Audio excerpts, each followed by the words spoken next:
Baik, Bapak Ibu yang kami hormati, kita akan memulai acara webinar Workshop Manajemen Perusahaan Logistik series kedua. Assalamualaikum warahmatullahi wabarakatuh. Salam, Om Swastiastu, Namo Buddhaya, Salam Kebajikan. Ayo.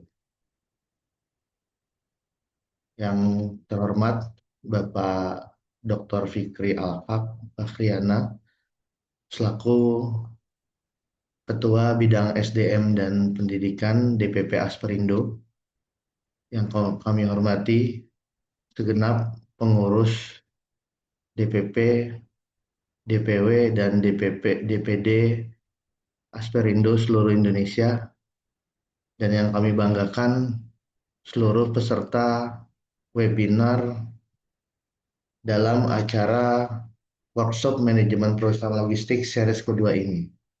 Semoga Bapak Ibu semua dalam keadaan sehat dalam menjalankan aktivitas bisnisnya sehari-hari. Pertama-tama, marilah kita panjatkan puja dan puji syukur kehadirat Tuhan Yang Maha Esa, Allah Subhanahu wa Ta'ala, yang mana telah memberikan kita nikmat sehat, di mana kita dapat berjumpa kembali pada agenda yang baik ini. Agenda kali ini adalah agenda seminar khusus untuk member Asperindo di seluruh wilayah Indonesia. Alhamdulillah, eh, yang terdaftar dalam agenda ini tadi berjumlah sekitar 140. Mudah-mudahan berjalan waktu Bapak Ibu hadir dalam kesempatan ini.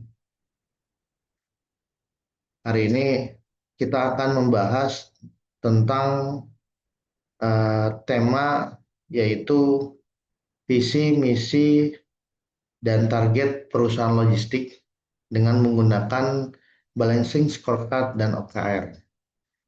Ya, sudah berada di depan layar kita Bapak Dr. Fikri. Ya, sebelumnya kita sapa dulu Pak Dokter, gimana kabarnya Pak? Alhamdulillah, baik Mas Denis, terima kasih sudah hadir kembali memandu ya. Ya, Kalau baik Pak. kalau daftar itu ada 183 Mas Denis sampai saat ini Mas. Cuman ini yang Wah, hadir baru 43 ya. ya, Mungkin masih Alhamdulillah sholat baik. asar ya. Iya, mungkin beberapa masih ada sholat asar nih Pak. Ya, Alhamdulillah nih, sering berjalan waktu akan teman-teman yang lain akan gabung nih Pak di agenda webinar rutin kita nih sebulan sekali. Yes, terima kasih Pak Dr. Fikri. Ya, telah senantiasa ya di asosiasi kita ya terus memberikan wawasan dengan tema yang sangat variatif ya, tentunya untuk mendukung SDM logistik yang tentu berkualitas. Oke, baik Bapak Ibu semua, untuk itu eh, materi akan dipaparkan oleh Bapak Dr. Fikri. Kepada Bapak Dr. Fikri, waktu dan layar ya kami persilakan.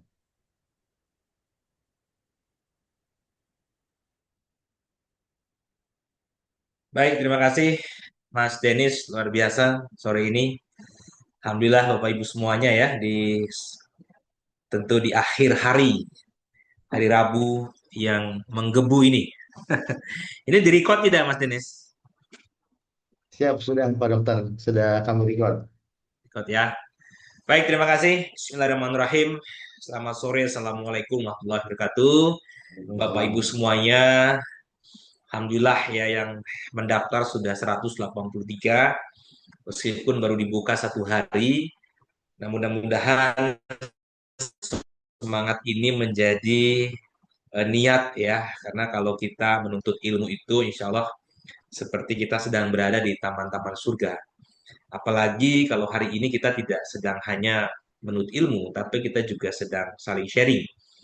Dan saya meyakini bahwa Bapak Ibu semuanya sebenarnya adalah para pimpinan perusahaan, baik top manajemen maupun middle manajemen yang hadir hari ini sebenarnya itu sudah sangat memahami konsep ini. Ya, Bapak Ibu yang hadir hari ini dari perusahaan yang tentu barangkali levelnya sudah besar, ada juga yang middle, ada juga yang UMKM.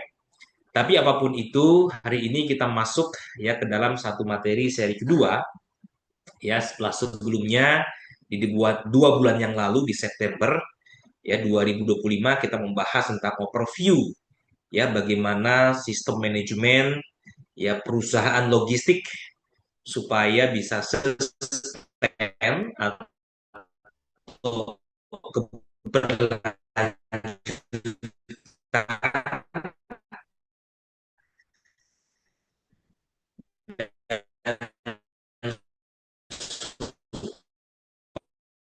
supaya tools manajemen utama yaitu adalah visi, dan target Bapak Ibu semuanya. Nah, tentu eh, metodologinya yang kita ambil adalah balance scorecard dan OKR ya, objektif, key dan result. Nah, Bapak Ibu semuanya boleh ya Bapak Ibu yang pernah mendapatkan materi ini ya tentang balance scorecard atau OKR nanti boleh kita bisa saling sharing karena memang ini adalah Zoom yang digunakan adalah Zoom untuk seminar. Nanti mohon maaf Bapak Ibu barangkali akan tidak mudah untuk menyampaikan secara langsung secara voice. Jadi silakan boleh kita menyampaikannya di dalam chat ya seperti itu. Nah, nanti kalau perlu voice, nanti silahkan nanti request ke Mas Denis. Baik, Bapak Ibu semuanya. Kita judulnya adalah bagaimana membangun visi, misi, dan target dalam perusahaan, khususnya adalah perusahaan logistik. Nah, bagi Bapak Ibu yang sudah memiliki, dan saya yakin Bapak Ibu sudah memiliki visi dan misi perusahaan, nah paling tidak ini adalah untuk memahami betapa pentingnya visi dan misi itu. Atau yang kedua adalah, apakah kita sudah punya visi dan misi perusahaan yang sesuai dengan kaidah atau belum, gitu ya? Sesuai dengan kaidah atau belum. Lalu kemudian kita mengevaluasi apakah target-target perusahaan kita, apakah sudah sejalan, ya? Apakah sudah sejalan diturunkan daripada visi dan misi kita. Termasuk nanti pada saat kita sudah menyusun yang namanya target individu karyawan kita, ya, karena target perusahaan itu juga harus diturunkan menjadi target-target individu. Nah, apakah target individunya sudah sejalan dengan target perusahaannya? Nah, kira-kira begitu Bapak Ibu semua. Nah, kembali lagi Bapak Ibu, ya. Tools yang pertama ini adalah tools yang tidak apa ya, yang tidak sembarangan gitu ya. Yang ini sangat penting sekali. Yang meskipun banyak di antara kita yang menganggap visi dan misi itu hanya slogan. Visi misi itu hanya sifatnya ya hanya kalimat yang cukup dipajang sebagai hiasan, sebagai syarat saja. Walaupun dibacakan itu hanya sifatnya adalah seremonial. Nah, banyak yang menganggap seperti itu. Visi dan misi itu sesuatu yang tidak penting. Padahal dalam konteks manajemen, sekali lagi, dalam konteks strategi, visi dan misi itu menjadi hal yang penting. Itulah kenapa kalau di Asperindo, visi dan misi itu pasti ada di anggaran dasar. Kalau ada sesuatu ada di anggaran dasar sebuah organisasi, pasti itu adalah sebuah fundamental yang sangat penting. Tapi pertanyaannya adalah seberapa kita menganggap penting visi dan misi itu. Seberapa penting kita betul-betul mengkaji visi dan misi perusahaan kita. Dan seberapa penting kalau kita sudah punya visi dan misi yang benar. Seberapa penting kita sebagai leaders itu menyampaikan, menginternalisasi kepada seluruh tim kita. Nah, itu sebenarnya perusahaan kita itu bisa sustainable. Jadi organisasi yang terus bertumbuh, terus istiqomah. Kenapa? Karena ada visi yang jelas. Gitu ya. Yang kedua tentu saja autopilot. Kenapa Bapak Ibu? Ya, saya sampaikan kembali sebagai leaders Bapak Ibu. Kalau Bapak Ibu ingin timnya bergerak, ingat ya, leadership itu ada 5 tingkatan. Ya, kata teori Maxwell-nya. Tingkatan yang paling tinggi dalam sebuah leadership adalah ketika tim kita, ketika karyawan kita itu mau ikut dengan kita. mau ikut dengan perusahaan kita. Karena apa sih? Karena dia tahu betul visi perusahaannya dan dia setuju dengan visinya dan dia bergerak karena ingin mencapai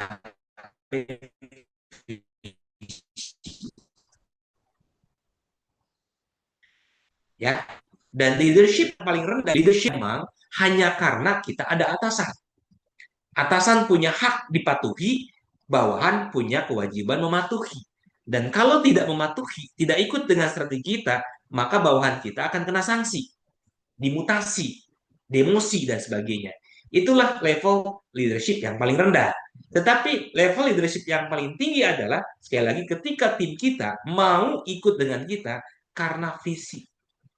Maka dalam konteks contoh yang nyata adalah ketika Bapak Ibu sebagai seseorang, ya katakanlah pemimpin proyek, Bapak Ibu ingin membangun sebuah kapal besar yang kokoh, maka Bapak Ibu yang paling efektif adalah Bapak Ibu cukup tunjukkan kepada tim Bapak Ibu, teman-teman, kita akan menuju ke sebuah pulau, di mana pulau itu jauh memang, tapi pulau itu punya banyak harta karun. Pulau itu indah, ya, banyak pantainya dan di bawahnya ada harta karun yang paling banyak sekali. Tetapi pulau itu jauh di sana dan untuk menuju pulau sana itu harus melewati samudra dengan ombak yang sangat besar. Kita tunjukkan visinya sehingga otomatis tim kita akhirnya apa? Tim kita secara otomatis dia akan cari kayu-kayu yang besar, kayu-kayu yang kuat untuk kemudian membangun sebuah kapal yang besar. Nah, itulah sebuah visi pentingnya. Sehingga kemudian kita punya visi yang besar, visi yang benar, lalu kita internalisasi, itu penting. Supaya apa? Supaya kita sebagai pemimpin punya jiwa leadership yang tinggi. Nah, itu Bapak Ibu. Sehingga apa? Tim kita akan bergerak secara otomatis tanpa harus terus-menerus diperintah karena dia tahu visi perusahaan kemana. Nah, kira-kira begitu. Nah, Bapak Ibu, sebagai ulang, gitu, mengulang yang sebelumnya, karena saya yakin di antara Bapak Ibu pasti ada yang tidak mengikuti.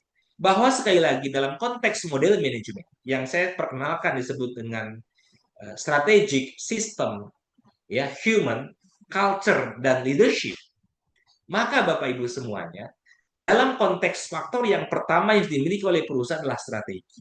Dalam strategi itu dimulai dari visi dan misi, gitu ya. Lalu baru diturunkan menjadi target korporasi. Ya, di bawahnya di sistem itu ada namanya KPI individu atau target individu.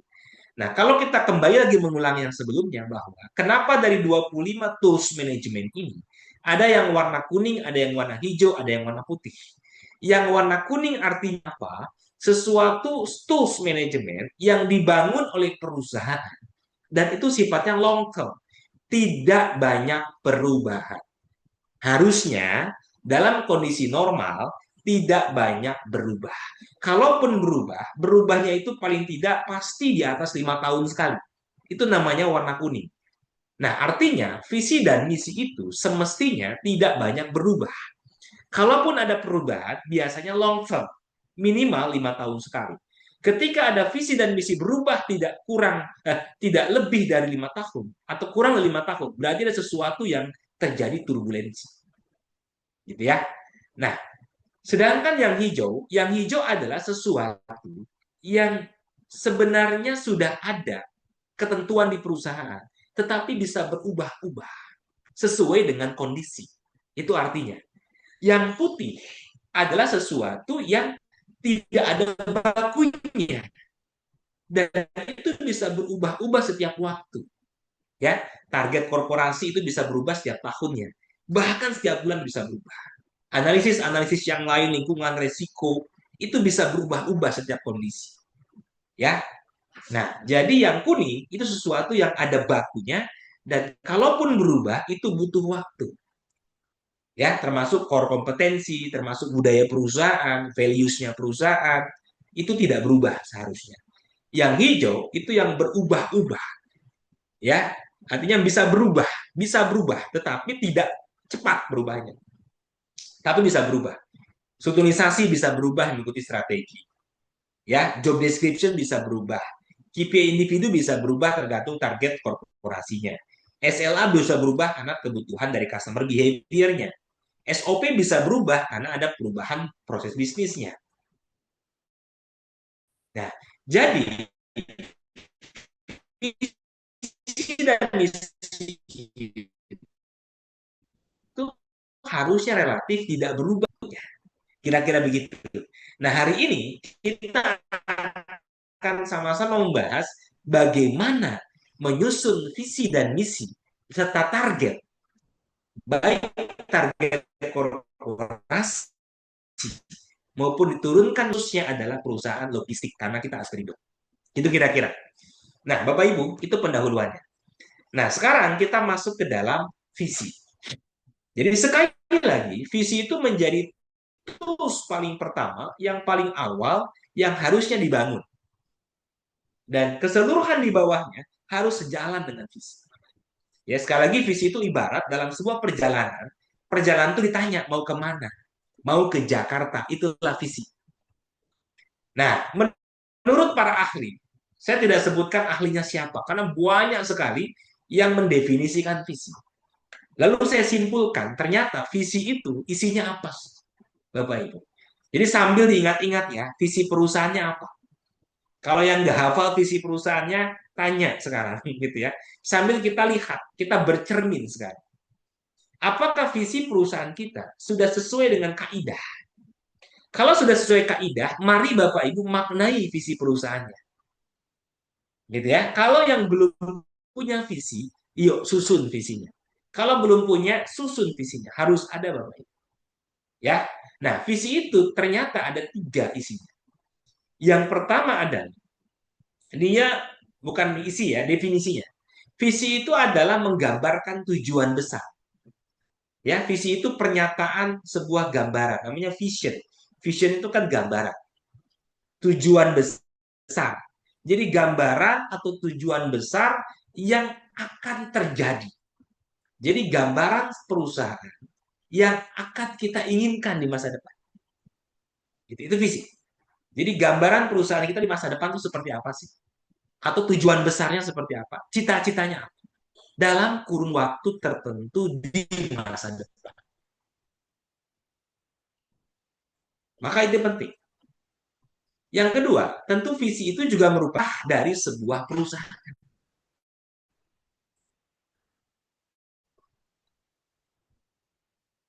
Ya, kalau tidak punya visi berarti tidak punya arah. Nah, yang ketiga, visi itu juga merupakan pernyataan dari core activity, aktivitas inti dari perusahaan. Ketika melihat visi perusahaan kita, dia tahu perusahaan kita itu melayani produk apa. Nah, maka visi itu harus berisi 3. Yang pertama isinya adalah prestasi tertinggi dari perusahaan kita. Itu biasanya visi. Ya, prestasi tertinggi dari perusahaan kita apa? Ingin menjadi apa? Yang kedua, visi perusahaan itu harusnya menggambarkan core activity perusahaan kita.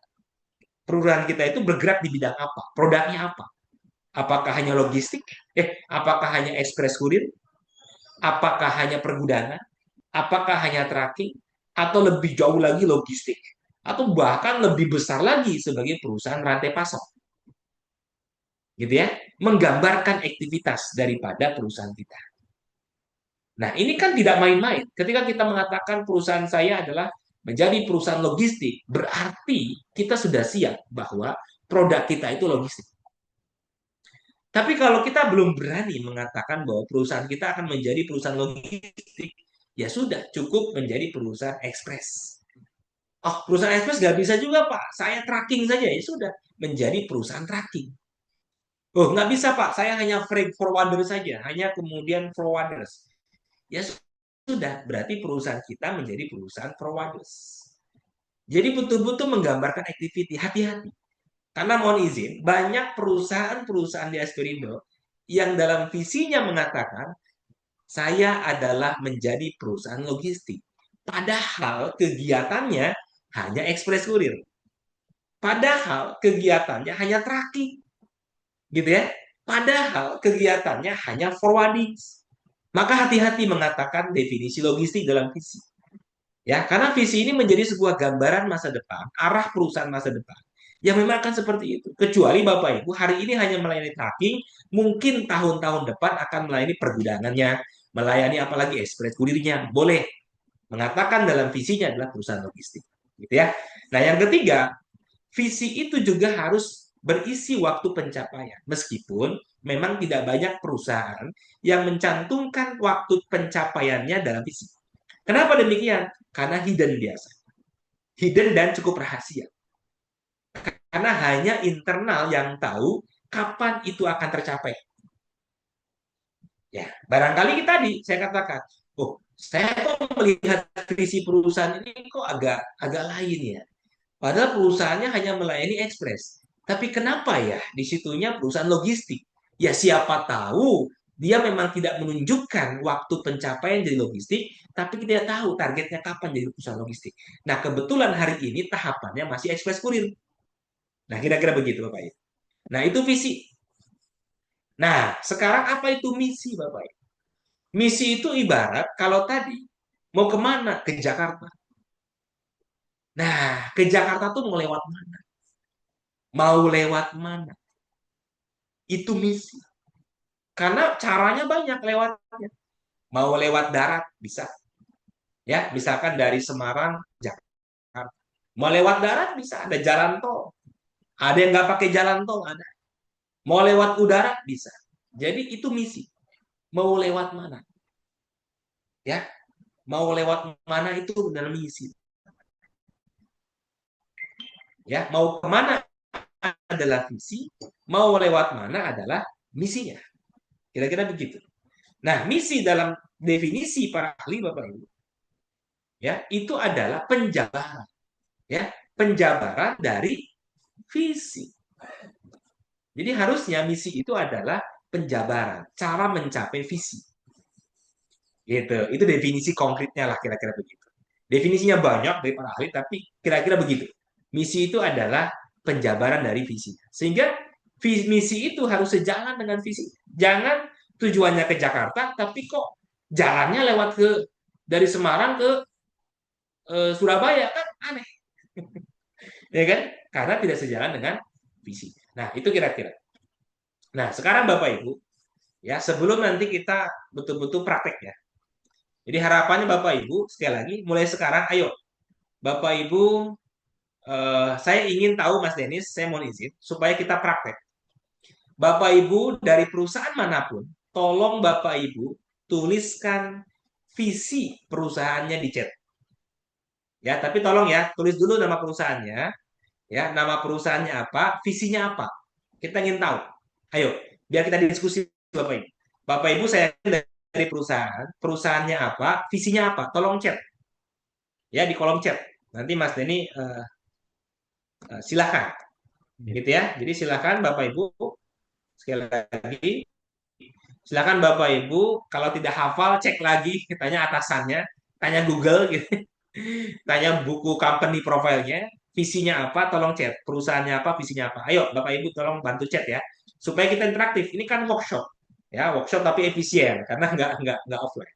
Baik, sambil saya jalan. Bapak Ibu silakan chat. Ya, silakan chat. Baik, Bapak Ibu semuanya, kita lanjut dulu ke misi ya, sambil di chat, sambil di chat. Ya, nanti kita bahas. Nah, oke, kita lanjut ke misi. Misi itu harus tadi ya, yang pertama adalah tidak bertentangan dengan visinya. Yang kedua adalah jelas. Karena visi sudah bicara adalah cara, maka misi itu harus jelas. Singkat dan terarah. Dan jangan lupa, dapat dimengerti. Jadi dengan bahasa yang bisa dimengerti oleh internal perusahaan dan eksternal perusahaan. Internal wajib Bapak Ibu, semua karyawan, semua stakeholder kita wajib dia paham visi dan misi. Eksternal siapa? Eksternal itu siapa? Kalau Bapak Ibu sebagai perusahaan go public, tentu calon-calon investor harus tahu visi dan misinya. Yang kedua apa? Calon-calon karyawan. Karyawan itu akan melihat visi dan misi perusahaan kita mau kemana, Pak. Ya, calon investor biasanya harus tahu misi kita, visi dan misi, calon karyawan kita, dan semua orang yang akan bermitra dengan perusahaan kita, baik sebagai karyawan maupun vendor, mitra, ataupun investor, itu mereka pasti ingin tahu visi dan misinya. Maka, misi itu harus jelas. Gitu. Yang ketiga apa? Mudah. Nah, misi itu harus mudah. Mudah apa? Mudah diturunkan menjadi target. Gitu ya. Mudah diturunkan menjadi target-targetnya. Itu misi. Ya. Karena apa? Dari misi itu akan diturunkan menjadi target-target perusahaan. Nah, maka harus mudah diturunkan. Yang keempat apa? Harus terukur tadi. Misi itu juga harus bisa diukur keberhasilannya. Gitu ya. Harus bisa diukur keberhasilannya. Nanti ditunjukkan dengan target. Apakah bisa diukur tidak misinya? Dan terakhir apa? Misi itu harus tindakan. Jadi misi itu berupa tindakan. Gitu ya. Jadi misi itu harus berisi kalimat-kalimat tindakan. Tindakan itu kan mengukur, memakan, melihat, menonton. Itu tindakan. Ya, misi itu tindakan. Ya. Jadi bukan kata objek, tapi tindakan.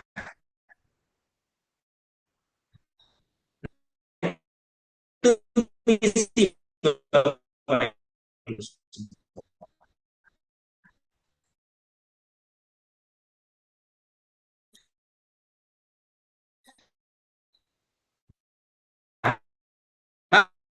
Dari itu, misi itu biasanya seperti Haris cukup sampai Sumatera Selatan.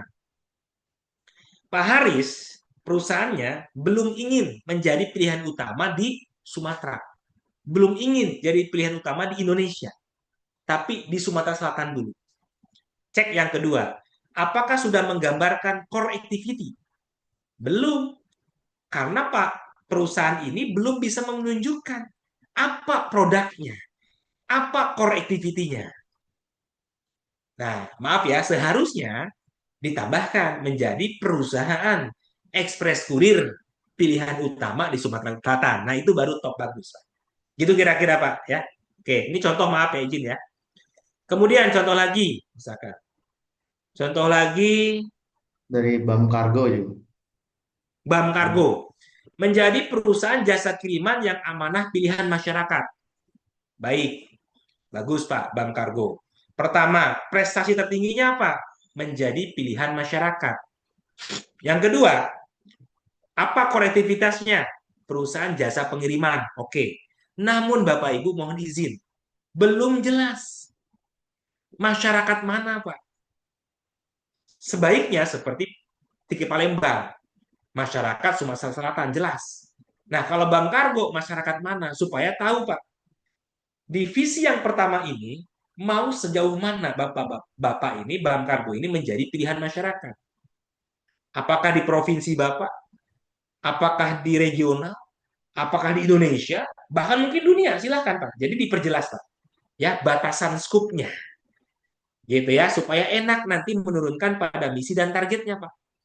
Kenapa? Kalau misalkan Tinggi Palembang mau jadi pilihan utama di Sumatera Selatan, nanti turun ke targetnya enak. Berarti paling tidak dalam 10 tahun ke depan, Tinggi Palembang itu harus punya jaringan di seluruh Sumatera Selatan. Itu contohnya. Berarti Tinggi Palembang dalam 10 tahun ke depan tidak membangun dulu jaringan di luar Sumatera Selatan. Karena memang fokusnya Sumatera Selatan dulu. Baik. Kemudian ini Pak ya, Adidaya Langgeng Perkasa. Nah, saya senang nih banyak perusahaan-perusahaan baru menjadi perusahaan jasa pengiriman profesional, handal dan terpercaya. Nah, sudah ada connectivity-nya, perusahaan jasa pengiriman. Ya, walaupun nanti Bapak Ibu ya, tolong dipelajari lagi ya definisi apa itu logistik, apa itu jasa pengiriman ekspres, apa itu tracking, apa itu forwarders, supaya nanti lebih spesifik. Ya, ya supaya lebih spesifik Bapak Ibu semuanya. Nah, makanya Asperindo pun kan singkatannya apa sih panjangannya?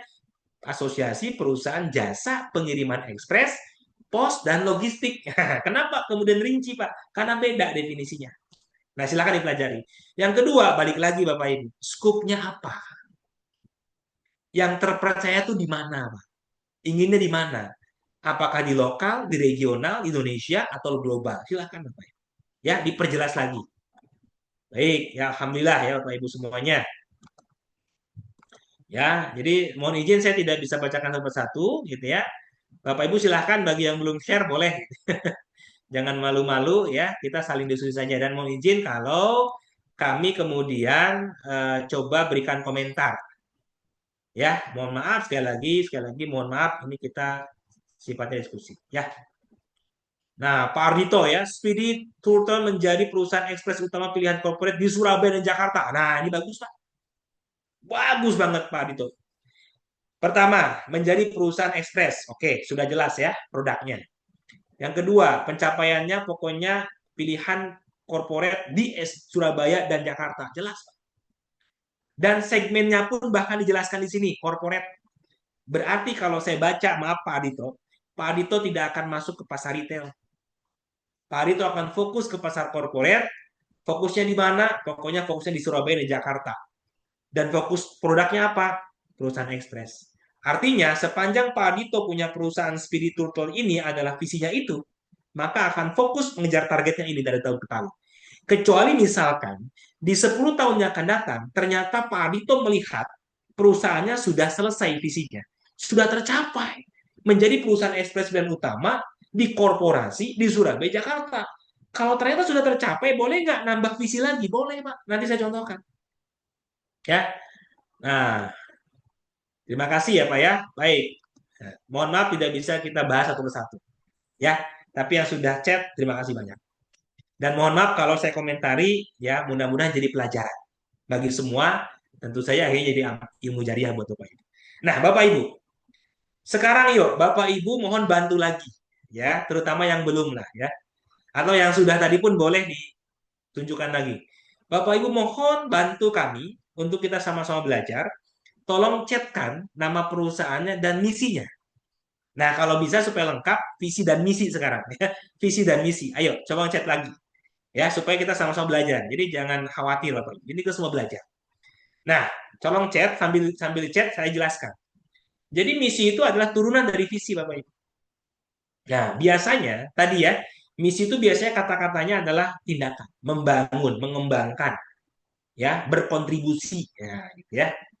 Nah, biasanya dia dijabarkan. Pertama, biasanya dia masuk ke dalam aspek sumber daya manusia. Misalkan membangun sumber daya manusia yang titik-titik-titik-titik. Nah, kan gitu ya. Yang handal, yang profesional, yang apa misalkan certified. Nah, silakan.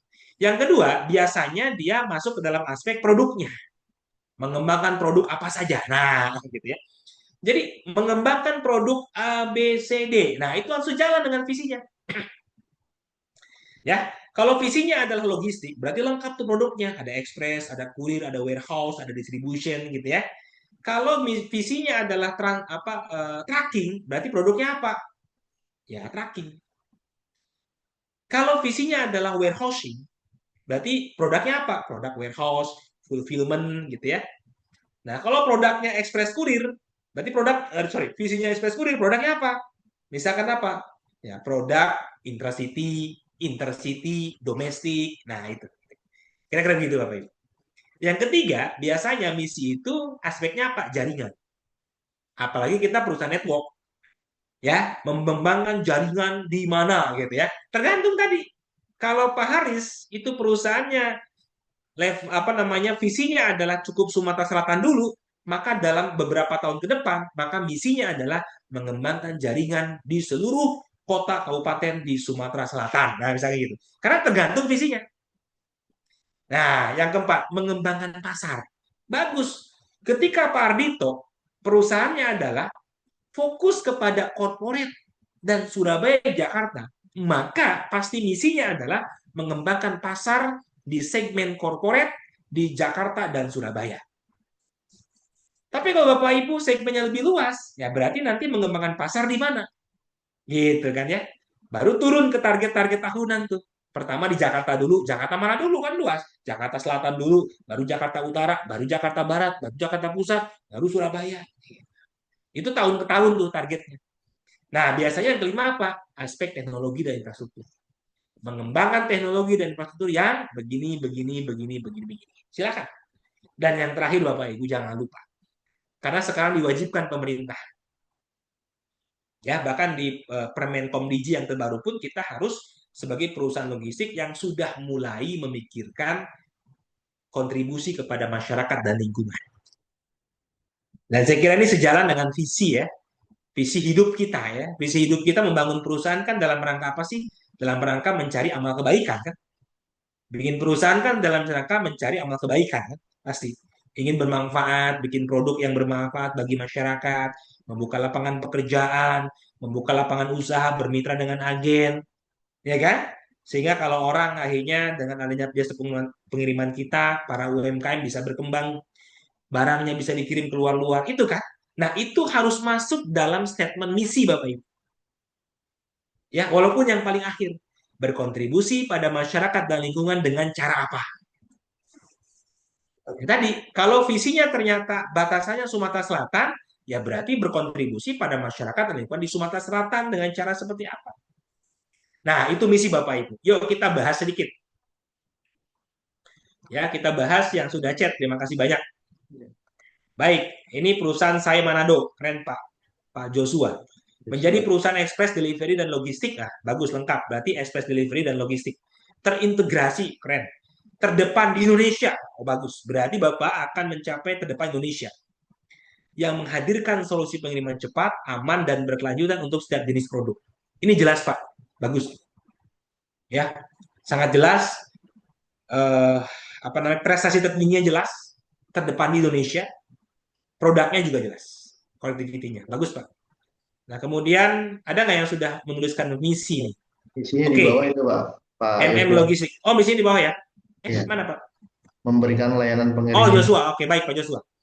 Memberikan pelayanan pengiriman cepat terpercaya. Nah, ini berarti aspek produk. Menghadirkan solusi dry chain dan cloud chain. Ini aspek teknologi.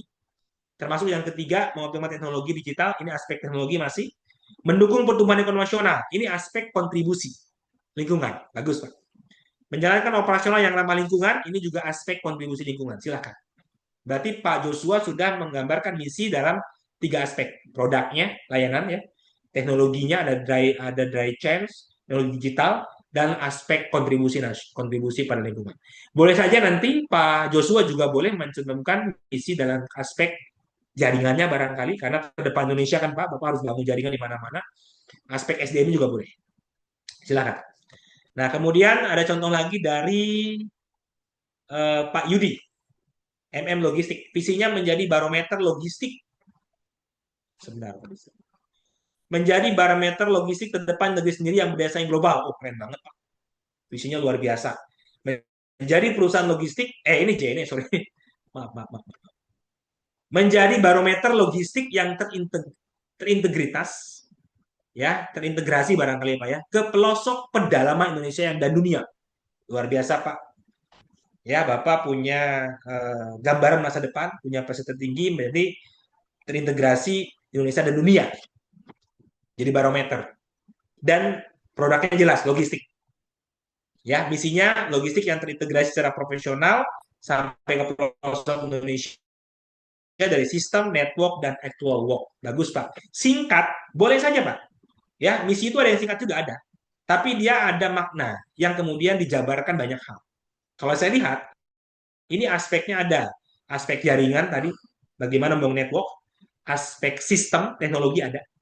Ya, silahkan, Pak. Nggak apa-apa, ya. Yang penting aspeknya ada. Nah, JNE, Pak Muhammad Askol ya, Aksol, bisa menjadi perusahaan logistik ke depan negeri sendiri bersaing global, oke. Okay. Ya, ini karena juga perusahaan saya sendiri, saya tahu gitu ya. Ya, visinya, prestasi tertingginya berarti menjadi perusahaan yang terdepan negeri sendiri dan bersaing global, dan produktivitinya perusahaan logistik, oke. Okay. Dan JNE harus konsisten. Kalau sudah menyebutkan logistik, berarti produknya itu logistik. Ada expressnya, ada warehouse-nya, ada trackingnya. gitu ya. Misinya singkat memang, J ini menarik. Ya. Misinya singkat, tapi ya saya tahu di dalamnya ada makna yang kemudian diinternalisasi.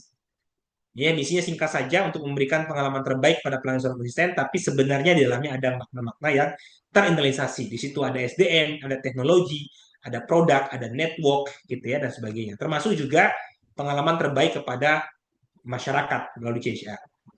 Oke, terima kasih Bapak Ibu yang sudah chat ya. Satu lagi mungkin CV Funds sarana utama. Visinya menjadi partner strategis terbaik yang bisa dan mampu mempercepat kinerja bisnis klien melalui penyediaan produk layanan yang berkualitas.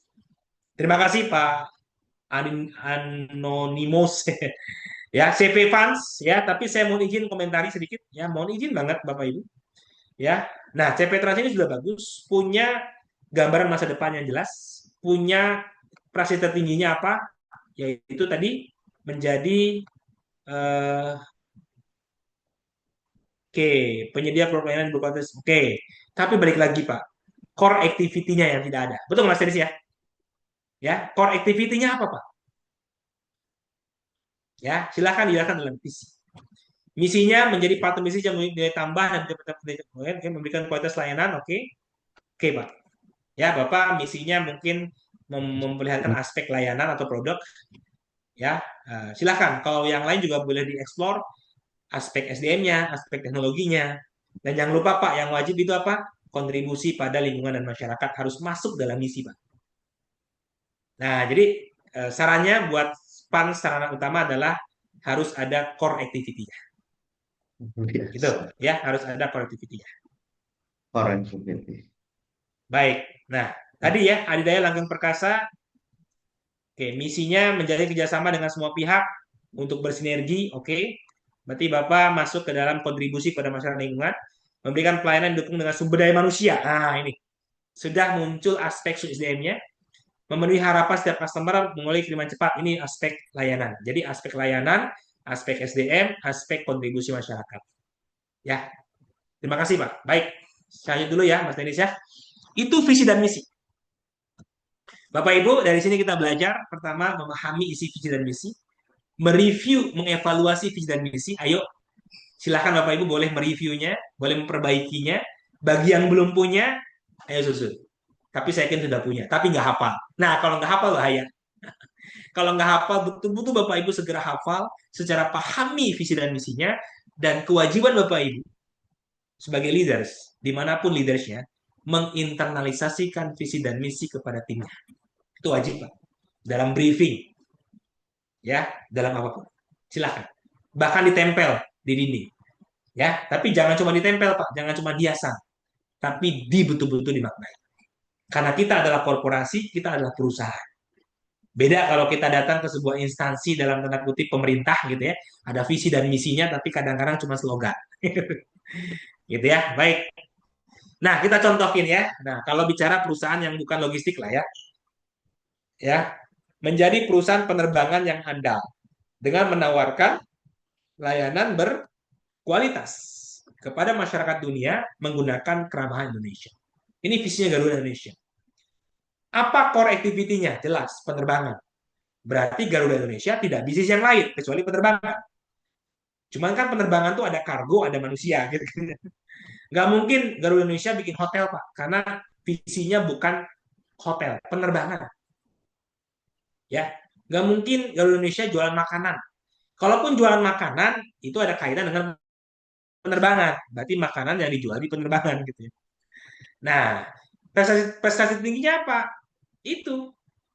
Berarti yang berkualitas melayani masyarakat dunia. Nah, berarti prestasi tertingginya Indonesia ingin mendunia. Kira-kira begitu. Ya, oke. Nah, ini mohon izin. Nah, tadi ya Pak Haris ya. Ini Tiki, Pak. Ini Tiki nasionalnya ya, prinsipalnya. Tiki itu punya visi begini. Ini mohon maaf Bapak Ibu yang Tiki ya, saya ulas ya. Ini contoh. Menjadikan Tiki sebagai salah satu perusahaan yang terbaik dalam jasa pengiriman dan logistik dengan melayani kebutuhan dan kepentingan pelanggan secara optimal sehingga dikenal Indonesia dan internasional. Dari sini kita bisa lihat Pak, apa core activity dari Tiki, jasa pengiriman dan logistik. Baik Tiki nggak bisnis yang lain, jasa pengiriman dan logistik. Yang kedua, apa prestasi tertingginya? Tadi, menjadi perusahaan yang terbaik, dikenal di Indonesia dan internasional. Gitu. Berarti Tiki pasti produknya itu ada internasionalnya. Kenapa? Karena memang visinya pun prestasi tertingginya mau ke arah Indonesia dan internasional. Misinya singkat, bekerja giat secara profesional, jujur, bertanggung jawab dengan penuh keyakinan dan dedikasi tinggi untuk selalu menjadi yang terbaik. Kalau saya sebagai orang eksternal dari Tiki, melihat misi ini cukup dalam sebenarnya. Saya melihat dari aspek SDM yang profesional, jujur, dan tanggung jawab. Saya melihat dari aspek layanan, ya, layanan yang bertanggung jawab. Nah, itu tapi yang lebih tahu orang Tikinya, gitu ya. Oke, baik. Nah, kita lihat yang cukup lengkap. Misinya maksudnya bukan lengkap, banyak misinya. Kita lihat SAP. Mohon koreksi teman-teman SAP ya. Pak Ketum juga. Visinya, kalau saya lihat gitu ya, menjadi perusahaan kurir dan logistik. Berarti SAP itu produknya kurir dan logistik. Berarti SAP itu ada express kurirnya, ada warehouse-nya, ada tracking-nya, distribution. Yang terpercaya melalui jaringan kuat secara nasional. Kalau saya lihat, SAP itu prestasi tertinggi yang ingin diraih dalam visi ini adalah nasional. Nasional dulu, Pak. Produknya kurir dan logistik, skup area prestasinya nasional. Misinya kita lihat. Menerapkan tata kelola perusahaan yang baik untuk meraih kinerja, profit, kualitas, dan pertumbuhan optimal. Ini berarti aspek apa? Aspek organisasi. Ya, tadi saya lupa ya menambahkan. Tidak hanya aspek SDM, aspek teknologi, aspek produk layanan, aspek network atau jaringan, dan aspek kontribusi. Nah, satu lagi yang penting Pak, betul, SAP benar. Aspek tata kelola perusahaan, aspek manajemen. Ya, yang kedua, menerapkan dan mengembangkan teknologi terkini. Nah, aspek teknologi. Memperkuat jaringan pengiriman seluruh Nusantara. Maaf, SAP tidak bicara dunia dulu. Kenapa? Karena visinya pun secara nasional. Maka misinya pun adalah pengiriman di seluruh Nusantara dulu. Nusantara, Pak. Belum bicara Singapura, belum bicara China. Gitu ya. Itu.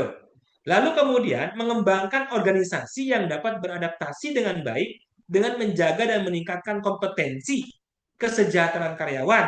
Nah, SDM. Ya kan? Aspek tata kelola, aspek teknologi, aspek network, jaringan, aspek SDM. Lengkap. SAP memilih cara menjabarkan misi dengan detail. Tapi Tiki memilih cara menyusun visi dengan ringkas. Sama ketika JNE.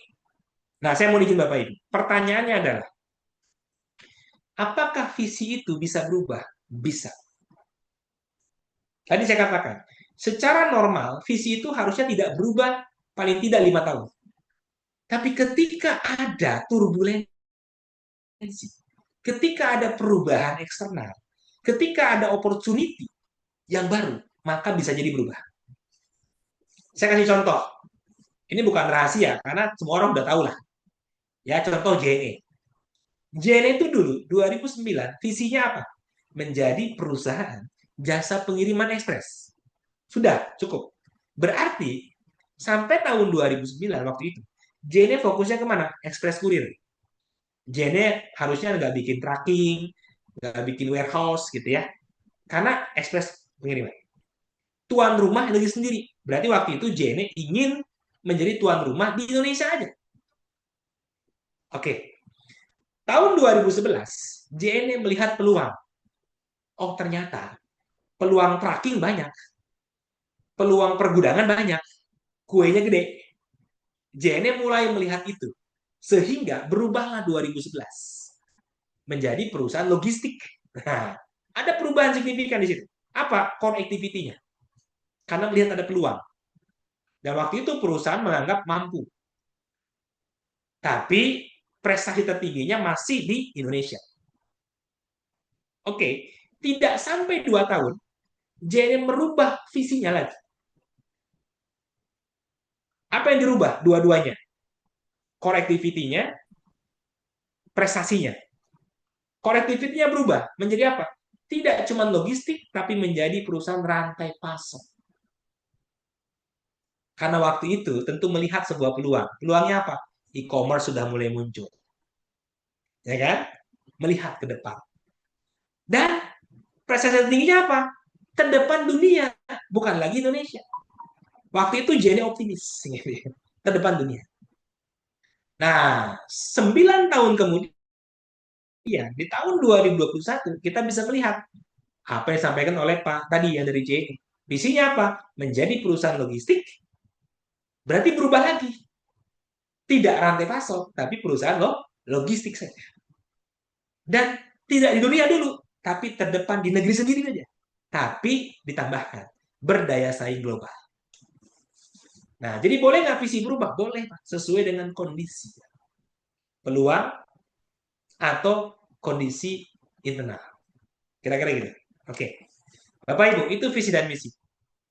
Nah, sebelum kita lanjut, kita Q&A dulu. Kita cek Mas Denis ada yang bertanya tidak Mas Denis? Silakan.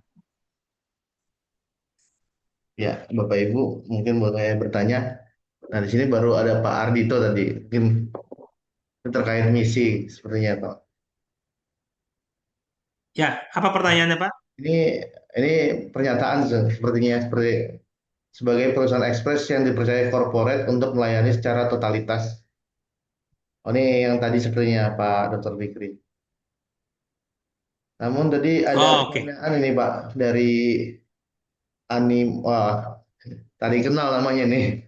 Di sini Ya, ya, boleh, boleh. ada pertanyaan bagaimana keberlangsungan dan efektivitas strategik intern atau spesifik dalam sistem penilaian kinerja dapat terjaga apabila manajemen tidak menunjukkan komitmen yang konsisten dan kebijakan organisasi serta personel dalam perusahaan sering cepat mengalami perubahan. Baik. Bagus, Pak, pertanyaannya, Pak. Jadi, tadi saya katakan, visi dan misi itu seharusnya tidak berubah dalam waktu yang cepat. Tapi ketika terjadi turbulensi, baik di dalam maupun di luar, perubahan cepat ya, Pak ya. Peluang yang kalau nggak cepat-cepat diambil, nanti diambil orang gitu ya. Itu bisa berubah. Tapi semestinya tidak berubah-ubah. Harusnya. Konsisten dia. Sampai visi itu tercapai. Setelah itu baru naik lagi, Pak. Gitu ya. Kenapa 2009, maaf ya. Kenapa 2009 dan 2011 JN yang berubah visinya? Karena menilainya, maaf ya, menilainya JN merasa sudah tercapai waktu itu. Akhirnya meningkat lagi ke logistik. Gitu ya. Kira-kira begitu, Pak. Nah, betul, Pak. Ya, sepakat bahwa kalau sudah punya visi dan misi, maka selanjutnya apa? Strategi. Selanjutnya apa? Target. Target dan strategi. Ya. Jadi target dan strategi. Baru setelah itu organisasi, Pak. Jangan dibalik. Yang benar tuh visi, ya baik lagi nanti ya ke sini nah ini. Di slide saya yang ini, Pak. Visi, misi, target, strategi. Setelah itu baru bangun sistem. Sistem itu apa? Struktur organisasi, job desk dan sebagainya. Termasuk target individu. Jadi, ya, jangan sampai kita gitu ya, perubahan struktur organisasi dan personel itu terus sering berubah,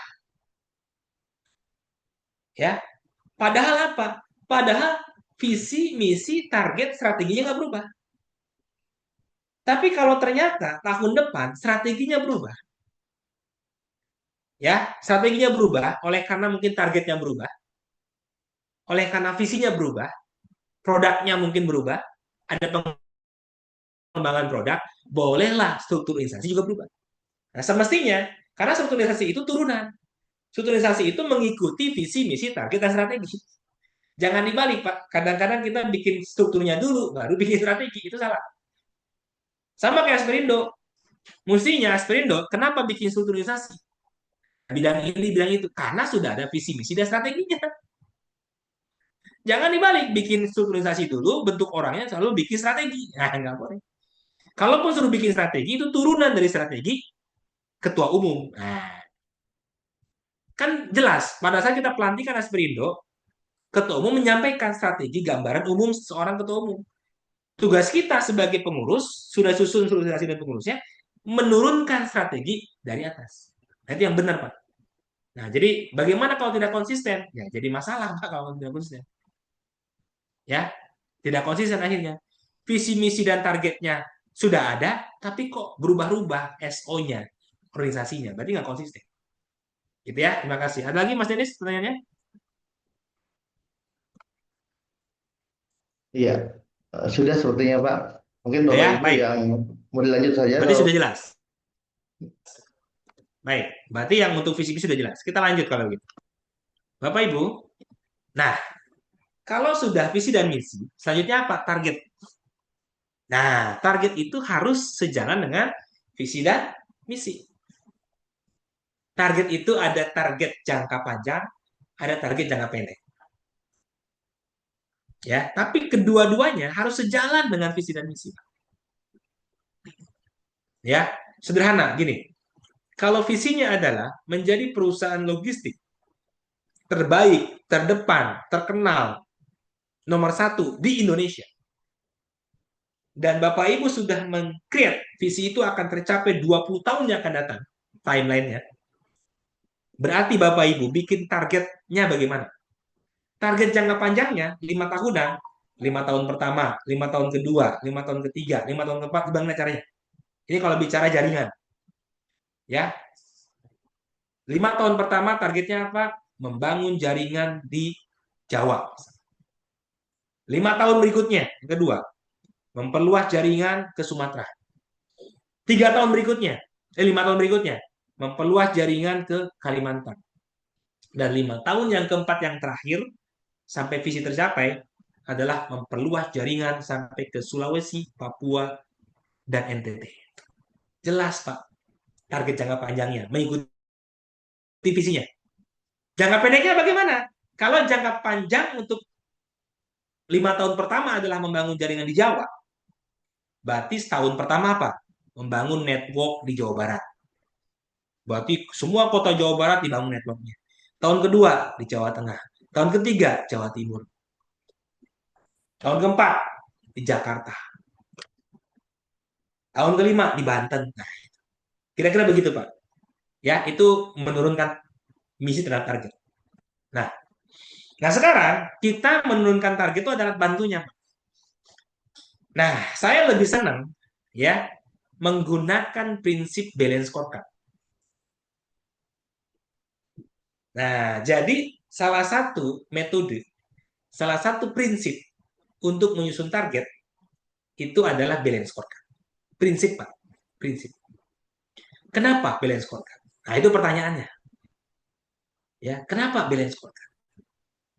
Nah, balance scorecard itu di launching lah ya oleh seorang namanya Alex Miller tahun 1998. Balance artinya apa? Berimbang.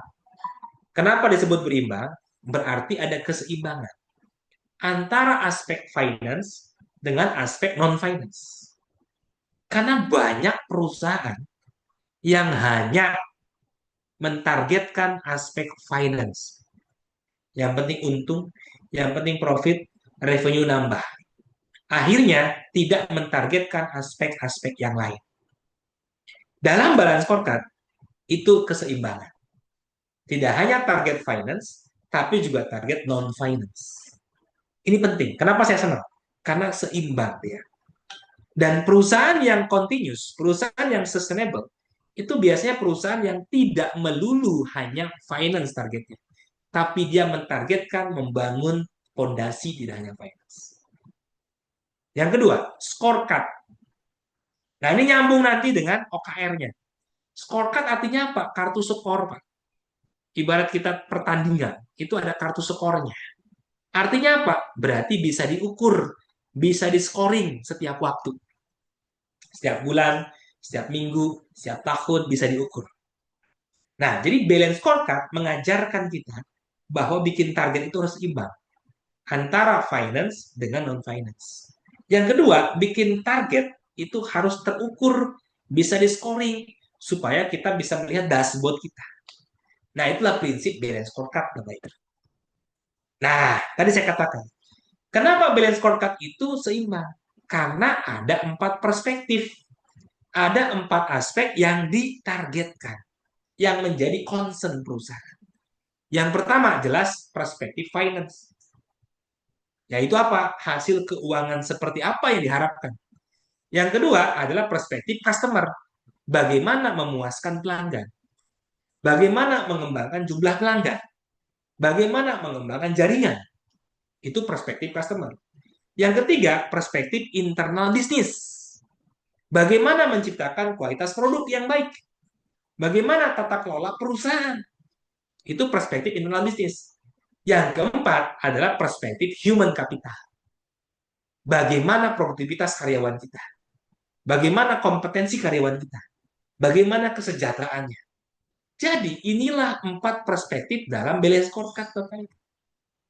Kalau perusahaan-perusahaan biasanya hanya perspektif finance. Bagaimana hasil keuangan perusahaannya diharami. Tapi balance scorecard mengajarkan kita harus seimbang 4 perspektif ini. Perspektif finance, perspektif customer, perspektif internal bisnis, dan perspektif human capital. Cara mudahnya bagaimana? Ini yang saya sudah jelaskan di sesi sebelumnya. Saya lebih senang menggambarkan balance scorecard ini sebagai sebuah pohon. Kalau kita nanam pohon, Bapak Ibu, ibarat pohon itu kita nanam perusahaan. Kita bikin perusahaan, kita nanam pohon. Yang diinginkan apa? Buah. Betul. Ya, yang diinginkan buah.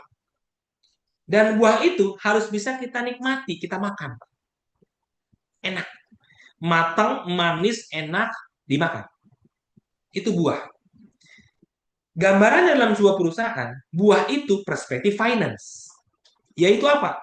Profit. Ya kan? Profit. Profit itulah yang akan masuk kantong. Yang dibawa pulang ke rumah. Itu buah.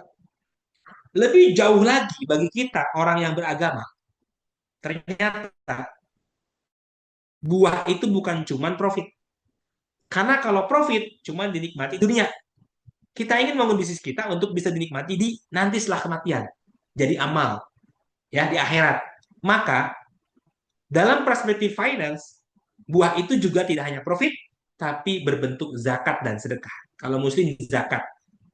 Ya, Bapak Ibu yang Kristiani, Hindu, Buddha, sedekah dan sebagainya. Nah, inilah buah, ya kan? Buah. Pertanyaannya, untuk menghasilkan sebuah buah yang bisa dinikmati oleh kita, itu bagaimana? Maka buah itu berawal dari apa? Berawal dari bunga. Betul nggak Mas Denis? Buah itu dari bunga kan? Nah, Bapak Ibu, bunga itu disebut dengan revenue. Jadi kalau kita baru menghasilkan revenue, ada kiriman, ada penjualan, itu baru buah, baru bunga, Pak. Belum jadi buah, baru bunga kan? Nah, bunga bisa jadi buah itu karena dibuah, ya, karena berkembang. Karena ada Pak bunga yang nggak jadi buah, karena tidak berhasil pembuahannya, karena hujan terus. Sama seperti penjualan, revenue-nya gede, tapi nggak jadi profit. Kenapa? Banyak diskonnya, banyak free ongkirnya, ya kan? Begitu kan? Oke, ada juga sudah revenue Pak, tapi nggak bisa dinikmati. Kenapa? Karena outstanding, customer-nya nggak bayar, jaringannya nggak setor. Sama Pak, sudah jadi buah, sudah. Tapi nggak bisa dinikmati, ada. Sore ini jadi buah, buahnya sudah matang, besok pagi udah hilang. Dimakan codot duluan Pak. Kenapa? Karena outstanding, customer-nya nggak bayar, agennya lari, fraud, karyawan baru lari. Nah itu, yang kita harapkan sekali lagi buah. Nah, jadi kalau masih jadi penjualan, itu baru bunga Pak. Tapi nggak apa-apa, itulah perspektif finansial. Maka dalam perusahaan kita, pasti kita punya target berapa revenue, berapa profit, berapa sedekah, dan jangan lupa targetkan akun receivable-nya. Pastikan tertagih. Tidak boleh ada unbilling, tidak boleh ada uninvoicing. Gitu kira-kira. Baik. Nah, Bapak Ibu, kita sudah sampai ke bunga dan buah. Pertanyaannya, supaya terjadi bunga, biasanya Mas Denis, bunga itu tumbuh di mana Mas Denis?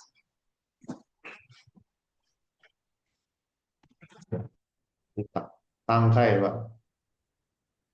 Di batang atau di ranting, Mas Denis? Di Batang, Pak. Di mana? Batang. Di batang atau di ranting? Di ranting ya, Di ditangkal. ranting dong. Ranting. Ya kan? Oke, Bunga itu di ya. ranting. Nah, Betul. inilah perspektif yang kedua, namanya perspektif customer. Supaya banyak bunga, karena kan buah dari bunga. Jadi banyakin rantingnya, Mas Denis. Banyakin rantingnya. Maka dalam balance scorecard, ranting itu disebut perspektif customer. Apa contoh targetnya? Banyakin jumlah pelanggannya, banyakin jumlah jaringannya, banyakin jumlah akunnya, banyakin jumlah agennya, gerainya, cabangnya. Nah, itu. Jadi banyakin rantingnya. Karena itu peluang terjadinya bunga. Semakin banyak ranting, semakin berpeluang tumbuhnya bunga. Nah, pertanyaannya Mas Denis. Supaya rantingnya rimbun, Mas. Supaya kalau hujan nggak jatuh pohonnya, syaratnya apa?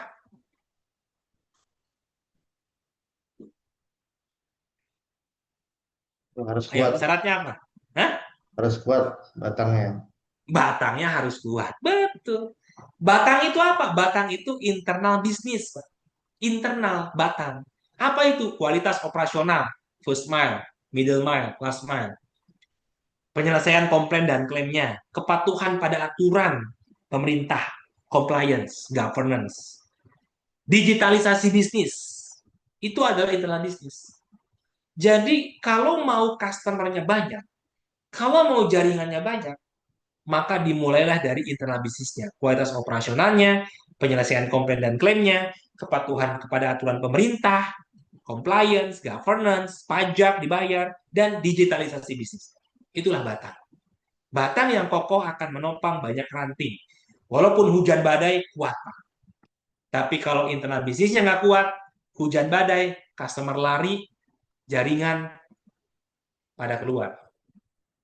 Dan terakhir, Mas Denis, kalau batangnya mau kokoh, Mas Denis, dan dia mampu menopang ranting yang banyak, dari ranting itu tumbuh bunga dan akhirnya jadi buah. Syaratnya apa, Mas? Akarnya, Pak, yang kuat sebagai pondasi. Akarnya. Betul. Akarnya harus kuat, betul-betul nancep ke bawah.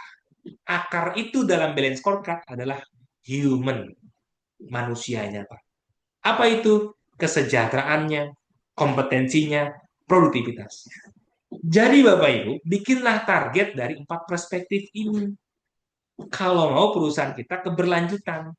Tapi kalau perusahaan kita mau untungnya doang hari ini, besok rugi, besok bangkrut, pelanggan lari, ya udah fokus aja ke finansial. Dilanggarnya semua SOP-nya. Ya, kirim biji nggak boleh, dikirim aja. Ya kan? Silahkan. Tapi akhirnya tidak berlanjut. SDM-nya juga tidak dibina. Nah, kesimpulannya apa? Kalau mau bikin target, justru diawali dari human capital. Diawali dari target human. Bagaimana karyawannya sejahtera dulu, kompeten dulu, produktif dulu. Otomatis kalau seperti itu, pasti internal bisnisnya bagus. Kualitas operasinya bagus, tidak ada komplain, patuh pada aturan. Kalau itu sudah terjadi, customer akan nambah, jaringan agen juga pada minta yang jadi agen. Kalau itu sudah terjadi, penjualan akan naik, ya, tidak akan ada yang outstanding, tidak ada fraud, efisien semuanya, profit akan dicapai. Kalau sudah profit, kita bisa zakat dan sedekah lebih banyak. Nah, itu perspektif balance scorecard. Jadi visi, misi, turunkan jadi target, jangka panjang, jangka pendek, tapi prinsipnya pakai balance scorecard. Nah, terus konkretnya bagaimana supaya menyusun? Maka ada disebut metode OKR, Bapak Ibu. Ya, apa itu OKR? Objective Key Result. Ya, OKR itu ditemukan bukan oleh saya, ya, oleh Andy Grove. Itu perusahaannya perusahaan Intel tahun 70-an dan dikenalkan kepada John Deere. Nah, itu dari situ teorinya. Apa sih isinya? Ada objektif, ada key result. Objektif itu apa? Objektif itu adalah pernyataan kualitatif yang menggambarkan apa yang akan dicapai. Ya, tujuan yang inspiratif, menantang dan memberikan arah yang jelas. Kalau key result itu adalah angka kuantitatif yang mengukur bagaimana tercapainya objektif. Harus terukur, spesifik, dapat dicapai, relevan, dan ada batas waktu. Dan biasanya setiap objektif ini itu terdiri dari 2 sampai 5 key result. Konkretnya apa Bapak Ibu semuanya? Oke, bagaimana menggabungkan teori balance scorecard dengan teori OKR bagaimana? OKR itu adalah langkah konkretnya Bapak Ibu nyusun target, objektif, key, dan result. Nah, O-nya berarti perspektif di balance scorecard. Tadi ada berapa perspektif? Ada berapa perspektif Mas Denny di balance scorecard? Ada 4 ya. Nah, financial, customers, internal business, human capital. Lalu saya balik. Human capital, internal business, customer, finansial. Nah, itulah objektifnya. Berarti membangun human capital, membangun internal business, membangun customer, dan membangun finance. Nah, tinggal sekarang key dan resultnya. Key dan resultnya harus menggunakan prinsip SMART. Spesifik, Mas. Contoh, kalau Mas Denny punya objektif. Maaf, Mas Denny sudah menikah belum? Ya, sudah Pak. Oh, sudah, Alhamdulillah. Nah, oke. Kalau gitu saya kasih contoh yang lain. Mas Denis ingin apa? Ingin kaya. Objektifnya kaya. Kaya itu belum jelas. Karena belum ada key dan resultnya. Ya kan? Oke. Lalu saya perjelas. Ya, Mas Denis ingin kaya. Ya. Nah, supaya spesifik, Mas Denis bilang, karena kaya belum spesifik nih. Sorry, jangan kaya dulu. Mas Denis ingin bahagia, ingin sukses. Nah, sukses ya. Saya ingin sukses, Pak. Oke, itu namanya objektif. Ingin sukses. Sudah spesifikkah suksesnya? Belum. Sukses di mana, Mas? Oh, saya spesifikkan, Pak. Saya ingin suksesnya kaya. Oke, sudah spesifik. Sukses itu adalah objektif, kaya itu sudah spesifik. Tapi pertanyaannya, sudah terukurkah kayanya gimana? Belum.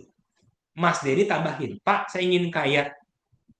Apa kaya itu bagi saya, Pak? Saya ingin kaya, saya punya rumah 2. Sudah dapat diukur, Mas, sudah. Saya ingin punya rumah 2 senilai 1 miliar. Sudah spesifik, suksesnya kaya, dan sudah dapat diukur. Keberhasilan kekayaan Mas Denny kalau sudah punya rumah 2 senilai 1 miliar. Tapi ingat Mas, ada 3 syarat lagi. Achievable, dapat dicapai tidak? Oh bisa Pak, gaji saya kan sebulan 100 juta. Oke, kalau begitu, berarti dalam 2 tahun ke depan, Mas Denis akan tercapai targetnya. Kenapa? Kalau nabung 50 juta per bulan saja, 50 juta kali 24 sudah 1,2 M. Oke, achievable. Sesuai kondisi tidak? Oh, sesuai Pak. Saya sehat. Ya kan? Kondisi ekonomi juga lebih bagus. Saya yakin Pak, bisnis saya ini akan menghasilkan 100 juta per bulan. Readable. Dan jangan lupa, time bond. Ada target waktu, Mas. Kapan? 2 tahun yang akan datang. Jadi 2 tahun yang akan datang, tahun 2027, saya akan sukses, kaya, punya rumah 2 senilai 1 miliar, dan saya yakin ini bisa dicapai. Kenapa? Kondisi ekonomi bagus, saya juga sehat. Itu namanya objektif yang sudah smart. Supaya smart, ada key-nya, ada result-nya. Objektifnya sukses, key-nya adalah kaya, result-nya rumah 2 1 miliar. Paham ya? Objektif tadi apa? Objektifnya sukses, ingin sukses. Key-nya adalah kaya. Supaya terukur, maka ada result. Apa resultnya? Rumah 2 nilainya 1 miliar. Itu Bapak. Nah, sekarang kita tunjukin gimana turunannya. Inilah kira-kira. Ini contoh, tapi boleh diadopsi. Kalau Bapak Ibu perusahaan logistik, kira-kira seperti ini Pak OKR-nya.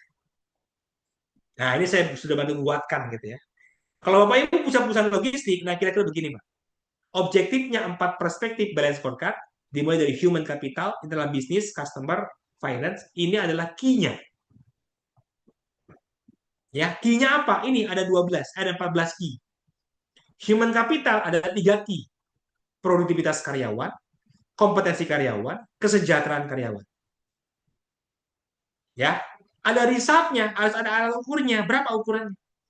Produktivitas karyawan itu diukur dari 4. Ada connote per head count, connote per head account untuk inbound, revenue per head count, staff cost per count. Ini misalkan contoh angkanya Bapak Ibu. Silakan sesuaikan dengan perusahaan. Nah, jelas kalau teorinya Bapak Ibu nanti silakan baca sendiri. 4 parameter ini itu bisa menunjukkan produktivitas karyawan. Dilihat dari connote outbound per count-nya, connote inbound per head count-nya, revenue per head count, dan staff cost per count. Cara ngitungnya sederhana, Pak. Kalau namanya connote outbound per head count, berarti jumlah connote yang dihasilkan sehari dibagi jumlah orang kita punya karyawan. Kalau connote inbound per head count, berarti jumlah connote inbound yang masuk, RW deal, dibagi jumlah karyawan inbound. Kalau revenue per head account, berarti penghasilan kita revenue, penjualan sebulan, sehari, sebulan, dibagi jumlah karyawan. Kalau staff cost per connote, berarti satu kiriman itu membutuhkan berapa biayanya, biaya karyawan. Jadi untuk memproduksi satu shipment, satu barang yang dikirim oleh kita, itu membutuhkan berapa rupiah biaya karyawannya, biaya employee-nya. Itu adalah parameter-parameter produktivitas karyawan. Kompetensi karyawan, contohnya di saatnya apa? 100% misalkan karyawan lulus training, sertifikasi. Nah, kan Asperindo punya lembaga sertifikasi profesi. Nah, Bapak punya targetkan, pokoknya semua karyawan kita lulus sertifikasi LSP Asperindo. Nah, itu contoh riset. Kemudian kesejahteraan karyawan. Apa risetnya? Kompensasi karyawan 100% diberikan targetnya. Contoh lagi apa? Tahun depan gaji naik 30%. Nah, itu contoh objektif human capital. Key-nya ada 3 dan result. Ya, bahagia, sukses, punya rumah 2, 1 miliar. Kira-kira. Dalam perspektif internal bisnis, Bapak Ibu, ada berapa contohnya? Ada 5. Satu, kualitas operasional first mile. Apa kuncinya? Manifesting outbound. Bagaimana kiriman kita termanifest. Ya, apa resultnya? Hari 0, hari ini juga harus 100% barangnya berangkat. Itu biasanya. Yang kedua, nomor 8, kualitas operasional middleman. Apa key-nya? SLA transportasi dari Jakarta ke Surabaya. Apa resultnya ukurannya? 100% harus sesuai dengan SLA. SLA-nya berapa jam? 8 jam, 8 jam. Targetnya. Yang ke-9, 3. Kualitas operasional last mile. Apa? POD, sukses. Delivery. Result contohnya apa? Maksimal kalau barang masuk, terdelivery semuanya besok 100% POD. Itu contohnya result. Yang keempat, penyelesaian klaim customer. Biasanya ada klaim kan, karena keterlambatan, kerusakan, kehilangan. Apa resultnya? H+7 dari klaim itu sudah solving, sudah dibayar, sudah selesai. Sudah nego, sudah selesai. Yang ke-11, digitalisasi bisnis. Ini contoh key daripada internal bisnis. Apa resultnya? 100% cabang, jaringan, kantor perwakilan, agen sudah online. Ini contoh Bapak Ibu. Objektif, key, result. Ya, sukses, kaya, 2 rumah, 1 miliar. Perspektif customer, ada 2. Penambahan jumlah pelanggan, key-nya. Contoh risetnya berapa? Misalkan 10 akun per bulan, nambah. Oke. Penambahan jaringan agen atau gerai. Apa resultnya? Pembukaan agen di mana? Tergantung visi dan misinya. Nah, itu. Objektif, key, result. Perspektif customer. Bunga ini. Banyakin bunga. Perspektif finance. Ini yang paling ujungnya. Tujuan perusahaan. Ada 4. Penjualan, profit, account receivable, zakat. Penjualan revenue misalkan 2M per bulan. Boleh nggak Pak berbeda-beda per bulannya? Boleh. Januari sekian, Februari sekian, silahkan. Ya. Profit 10% misalnya. Akun receivable 100% penjualan di store. Kalau Bapak Ibu melayani COD, 100% COD di store. Tidak ada yang outstanding. Zakat 2,5% dari profit wajib. Nah, inilah OKR Bapak Ibu. Objektif, key, dan result. Turunan dari visi misi. Bapak Ibu bisa buat per tahun. Tahun 2026 bagaimana? Tahun 2027 bagaimana? Tahun 2028 bagaimana? Dibuat per tahun. Turunan dari visi misi target. Ini contohnya, objektif, key, dan result. Sehingga apa? Prinsip yang pertama adalah balance scorecard. Bapak Ibu betul-betul mentargetkan tidak hanya keuangan, tapi juga mentargetkan internal bisnis, batangnya, customer-nya, dan human capital-nya. Sehingga apa? Perusahaan akan terus bertumbuh yang ujung-ujungnya adalah ke finance. Kenapa itu saya letakkan human capital di awal? Karena itulah cara kita bergerak dari prinsip balance scorecard. Oke, sampai sini dulu pertanyaan tidak? Silakan Mas Denis. Ya, baik Pak Dokter. Biasa ini. Ini ada beberapa pertanyaan ini yang masuk Q&A dari Pak Ya, Sudana. silakan. Apa biasanya yang dijadikan key dalam atau kunci ya dalam menyusun target jangka pendek dan target jangka panjang? Oke, kalau itu sudah dijawab ya. Sudah terjawab yang ini Pak, ini contohnya. Saya sudah buatkan malah Pak. Ini contoh yang perusahaan logistik. Kalau Bapak Ibu mau pakai silakan tambahkan. Ada lagi Mas Denis? Ya, ini dari Dito, Pak Dito ya. Gimana kita bisa mendesain customer intelligence framework yang mampu menangkap perubahan perilaku pelanggan di seluruh rantai first mile, middle mile, dan last mile, lalu mengkonversinya menjadi predictive business insight untuk mengarahkan strategi inovasi dan digitalisasi layanan saat ini. Oke, baik. Ini sebenarnya pertanyaannya sudah advance ini, sudah masuk ke materi nanti strategi marketing ya Mas ya. Ya, nanti kita diskusi strategi marketing Pak. Memang banyak caranya Pak. Ya, jadi bagaimana kita bisa melihat customer behavior ya melalui riset marketing ya, kemudian juga melihat daripada tadi ya analisis segmenting, targeting, positioning nanti Pak. Jadi metodologinya pakai STP gitu ya. Segmenting, targeting, positioning. Ya, segmenting, targeting, positioning dan strategi marketing mix. Nah, nanti insya Allah di seri berikutnya tunggu saja ada series untuk strategi marketing bisnis logistik menggunakan STP dan marketing mix. Lanjut Mas Denis, ada lagi? Ini Apa oh, biaya yang dijadikan key dalam penyusun target jangka pendek? Oh, sudah itu Pak. Ini ada lagi Mas, silakan. terakhir nih Pak Firman. Ada Apakah lagi? ada lagi Pak satu lagi nih? Apakah kita dapat membangun Silakan, silakan. ownership atau komitmen karyawan akan fungsi strategis tanpa harus bergantung pada figur manajemen? Sejauh Maaf Mas mana? Denis, suaranya kurang ini. Oh, oke.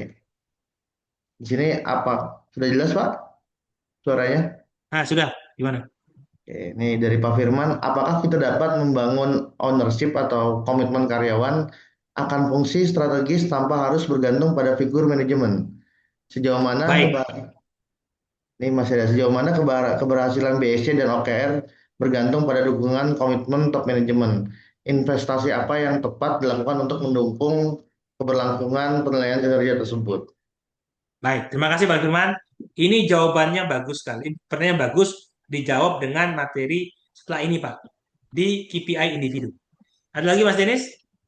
Sudah Pak, cukup Pak. Tadi mengulang aja Cukup dari ya? Pak Sudiana kan. Baik, terima kasih ya. Pak Sujana, ini jawabannya Pak. Ini contohnya Pak. Kemudian tadi Pak yang tanya masalah. Oke. Nah, pertanyaan Pak Firman saya akan jawab di materi yang terakhir. Ini. Jadi Bapak Ibu, sekali lagi ya runtutannya ya. Setelah punya visi, misi, lalu target korporasi. Jadi ini target korporasi Bapak Ibu, ini target perusahaan. Supaya karyawan kita komitmen, supaya kita autopilot, maka ya, turunkan target korporasi ke dalam target-target individu, Pak. Ya, individu dari mana? Ini Pak, kalau bicara strukturisasi ya,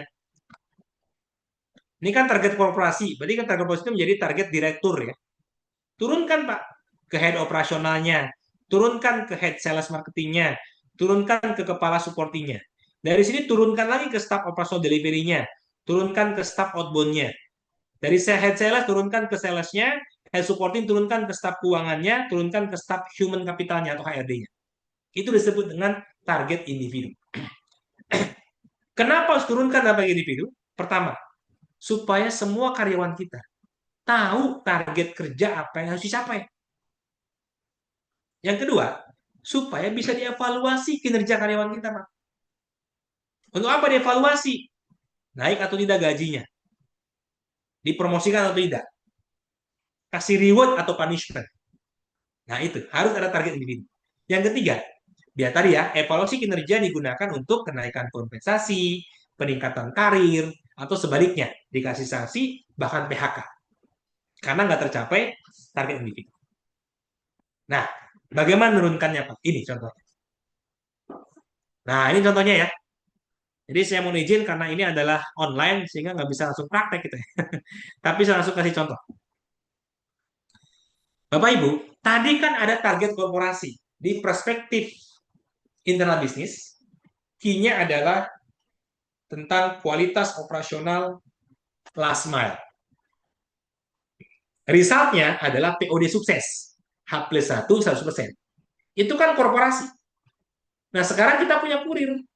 Kurir harus diberikan target turunan dari korporasi. Apa kunci utamanya? POD sukses.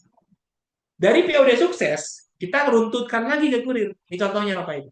Sama, objektif, key result. Tapi, dalam hal ini, sudah berbentuk KPI.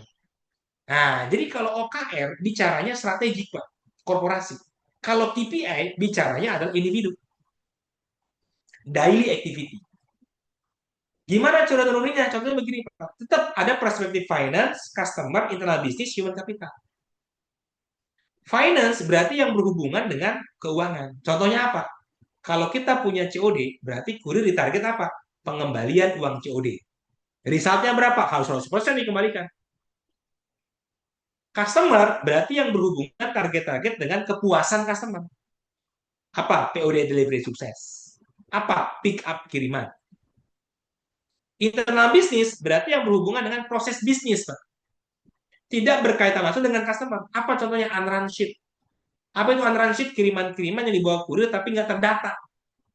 Akhirnya nggak bisa terdeteksi. Tidak berhubungan langsung dengan customer sih memang, tapi berhubungan dengan internal bisnis proses. Apalagi laporan kiriman-kiriman yang andel, yang tidak terdelivery, di report. Nggak ada kaitan dengan customer langsung, tapi kaitan dengan proses bisnis kita. Itu contohnya. Terakhir, human capital apa? Absensi. Jadi absensi itu selalu menjadi target semua karyawan. Contohnya, ya Bapak Ibu silakan. Ada target-target human capital yang boleh. Ya, nah ini contohnya. Nah, masing-masing ada bobotnya Bapak Ibu. Nah, ini caranya ya. Ada objektif, ada KPI, ada result, ada bobot. Nah, bobot itu menunjukkan apa? Bobot itu menunjukkan tingkat kepentingannya. Ya, jadi bobot itu menunjukkan tingkat kepentingan setiap KPI. Nah, coba Mas Denis. Dari 1, 2, 3, 4, 5, 6 KPI-nya kurir, itu mana yang paling penting dari sini?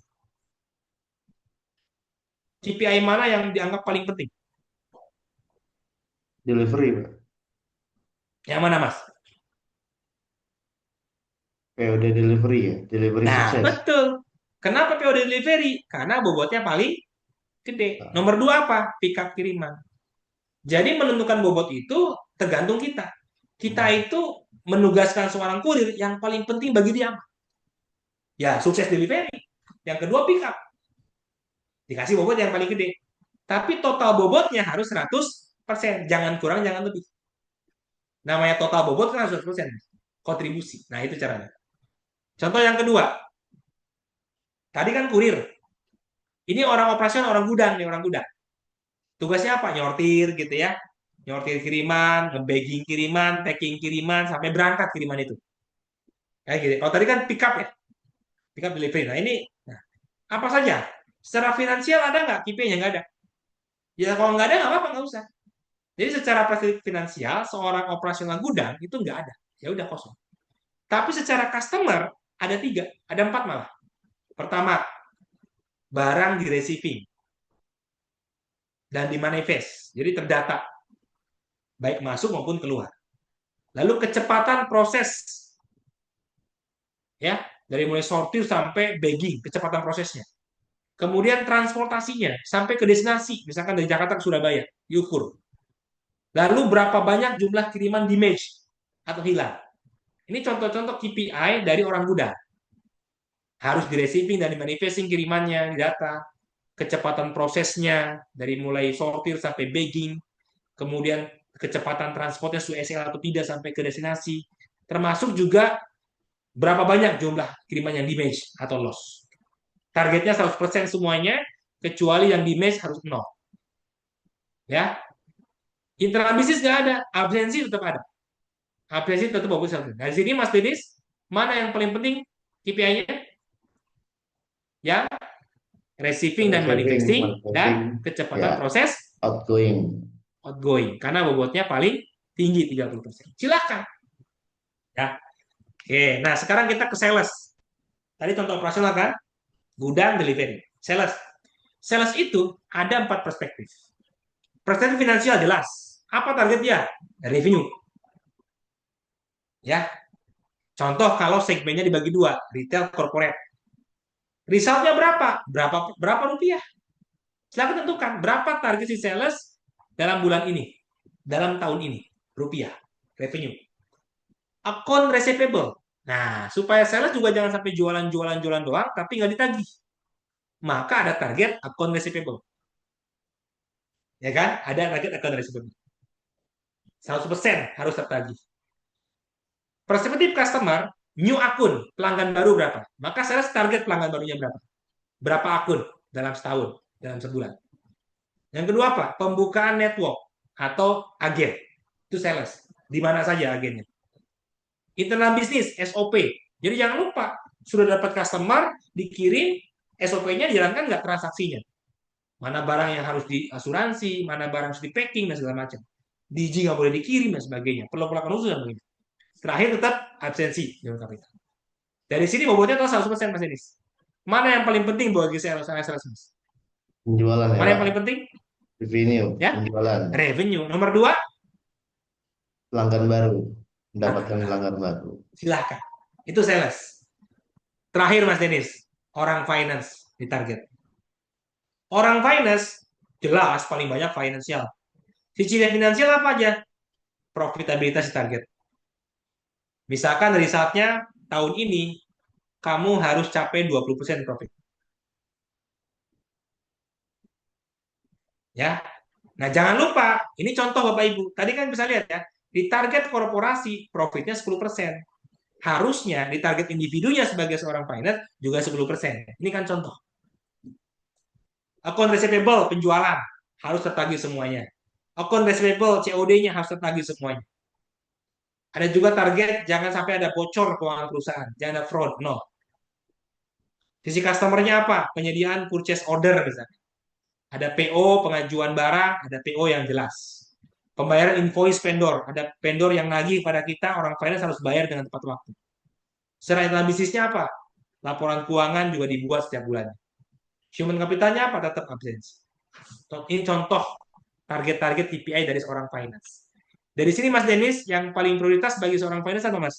Profit Pak. Profitabilitas. Profitabilitas. Ya, oke. Nah, ini contoh lagi, satu lagi nih Pak. Customer service. Customer service. Apa saja? Objektifnya tetap 4. Walaupun finansial tidak ada, langsung customer ada 4. Penyelesaian request customer. Customer request. Tolong pick up dong. Dia tanggapi. Tolong dong kiriman saya di hold. Tolong kiriman saya dialihkan ya. Penerimanya nggak ada di rumah, dialihkan. Tolong kiriman saya misalkan di packing dulu. Kiriman saya dipercepat dong request. Penyelesaian komplain. Kiriman saya kok nggak nyampe-nyampe, saya komplain, selesaikan. Kiriman saya kok rusak, dikomplain. Klaim. Penyelesaian klaim. Kiriman saya rusak loh, saya klaim. Diselesaikan 100%. Termasuk customer service juga punya standar komunikasi yang baik. Nah, itu adalah customer service. Absensi tetap ada. Dari sini Mas Denis bisa terlihat mana KPI-nya seorang customer service yang paling penting. Penyelesaian komplain itu, Pak. Yes, itu jawaban Mas Pak Firman. Jadi Bapak Ibu semuanya, visi, misi, target korporasi, dan diturunkan menjadi target individu. Sehingga apa? Perusahaan kita jelas arahnya kemana, misinya jelas, targetnya pun sejalan dengan visinya dan misinya, menggunakan balance scorecard supaya seimbang, finance dan non-finance, dan menuliskannya menggunakan OKR, objektif, key, dan result. Supaya apa? Terukur, spesifik, measurable, achievable, time bound. Ada waktu yang jelas. Ya, ada target jangka panjang, ada target jangka pendek. Ya, gitu. Tahunan, setiap tahun bikin target. Nah, mumpung Bapak Ibu sekarang bulan November, Bapak Ibu saya yakin sedang nyusun strategi. Jangan lupa, gitu ya, nyusun target tahun depan seperti apa yang sejalan dengan visi dan misinya. Dan turunkan target itu kepada target individunya. Supaya apa tadi? Supaya karyawan kita betul-betul bertanggung jawab dan betul bisa bekerja tanpa harus terus diingatkan. Ya, saya kira demikian Mas Denis. Ada pertanyaan tidak? Silakan. Ya, mungkin ada input dari Pak Zainal ini, Pak. Ah, silakan, silakan. Pengembalian uang COD kalau bisa jangan 10% Pak, bobotnya ya. Sangat penting Pak untuk Oh, di COD. ya, silakan, silakan. Itu terserah Pak. Ini kan contoh. Sekali lagi ya, betul harus dikasih bobot. Dan bobot itu tergantung kebijakan perusahaan. Tentu setiap perusahaan punya kebijakan sendiri, punya tingkat kepentingan yang mana yang paling penting. Silakan Pak. Ya, terima kasih Pak Jena. Pak Sudana, objektif menurunkan berat badan 1 kilogram dalam waktu 2 bulan. Bagus Pak. Objektifnya menurunkan berat apa? Objektifnya sehat. Nah, objektifnya sehat. Key-nya apa? Berat badan turun. Resultnya berapa? 1 kilogram. Time bond-nya apa? 2 bulan. Nah, itu betul Pak Sudan. Jadi, objektifnya sehat, key-nya turun berat badan, resultnya 2 kilo dalam waktu 2 bulan. Bagus Pak. Ada lagi Mas Denny? Ya, sepertinya di kolom Q&A. Oh, ini ada lagi nih Pak dari Pak Firman nih Pak. Kalau Ya untuk Pak. bagian supporting seperti IT, HR, dan QC, dasar pertimbangan OKR-nya bagaimana, bagaimana Pak? Oh, minta contoh gitu ya. Contoh ya. Ya, saya kira nanti Pak Firman bisa bikin ya. Contoh lah Pak ya, contoh ya nih. Kalau orang IT, IT tugasnya apa? Ya kan? Kan namanya target itu tergantung daripada job base dia kan. Job base IT itu kan biasanya dua Pak ya. Pertama mendevelop mendevelop misalkan aplikasi, mendevelop sistem. Yang kedua mendevelop jaringan supaya online. Yang ketiga maintenance. Ada gangguan IT segera solving. Atau misalkan maintenance, ya udah bikin targetnya apa? Satu, bikin target misalkan develop aplikasi. Key-nya ya, key-nya.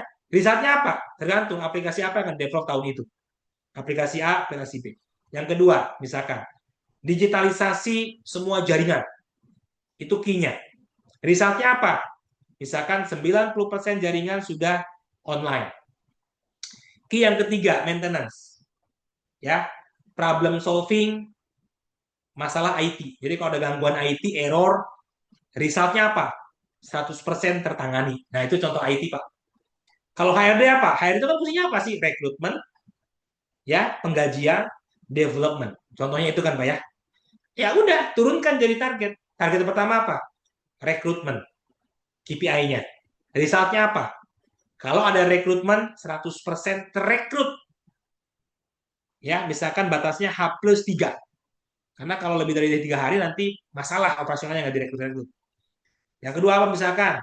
Gaji. Pembayaran gaji 100% on time sesuai dengan ketentuan. Misalkan ya cuma gaji ya, ada benefit segala macam. Apalagi misalkan development, training, pelaksanaan training. 100% karyawan sudah di training, kompetensi A, B, C. Ini contoh-contoh Pak. Ya, atau tugas HRD juga kan melakukan pembinaan ya, punishment. Nah, misalkan pemberian punishment. Targetnya apa? Pemberian punishment KPI-nya. Resultnya apa? 100% ketika karyawan melanggar diberikan punishment. Itu contoh-contoh Pak supporting. Ada finance, ada IT, ada HC. Apa? Human capital. Terima kasih Mas Denis. Ada lagi Mas Denis? Ya Pak, sudah cukup sepertinya Pak. Cukup? Sudah cukup. Alhamdulillah kalau cukup. Terima kasih Bapak Ibu atas diskusinya. Mudah-mudahan bermanfaat. Ya, silakan Bapak Ibu. Sekali lagi ini contoh-contoh saja. Tentu Bapak Ibu yang lebih tahu, tapi mudah-mudahan membantu kita untuk bisa meningkatkan kompetensi di bidang manajemen logistik dan mudah-mudahan perusahaan Bapak Ibu semakin berkembang semuanya, bersaing namun tetap bersanding. Dan jangan lupa Bapak Ibu sharekan ya kepada timnya, pada yang lain silakan Pak. Slide akan saya share. Ya, terima kasih Mas Denis. Saya kembalikan ke Mas Denis yang luar biasa. Ya. Oke, terima kasih Mbak Dr. Fikri. Mungkin Bapak Ibu bisa berikan reaction tepuk tangan pada Pak Dokter yang sudah memberikan kita ya tambahan insight ya terkait balance sheet scorecard dan OKR. Ya, tadi juga sudah dibahas ya Bapak Ibu juga sudah diberikan ya, beberapa insight ya terkait visi misi masing-masing perusahaannya. Alhamdulillah menjadi menambah ilmu dan wawasan bagi kita semua dan mudah-mudahan Pak Fikri selalu sehat dan diberikan keberkahan selalu. Oke, baik Bapak Ibu, eh, kita sudah mencapai pada penghujung acara. Maka dari itu kita ucapkan Alhamdulillahirrahmanirrahim agenda workshop manajemen perusahaan logistik dengan tema visi, misi, target dengan menggunakan balance sheet scorecard dan OKR di perusahaan logistik telah dilaksanakan. Acara diakhiri dengan dokumentasi terlebih dahulu. Izin mungkin Pak Fikri. Sebentar saya ambil dokumentasi. Mohon izin Bapak Ibu, kita akan dokumentasikan dulu. Sebentar. Ya, satu, dua, terus, maaf. Satu, dua, tiga. Sebentar Pak Fikri.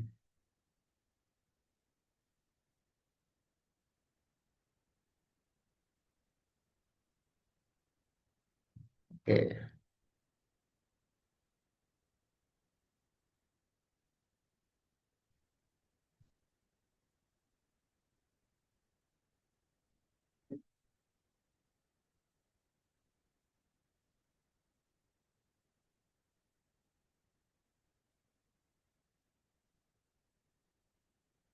Ya, mungkin sekali lagi Pak.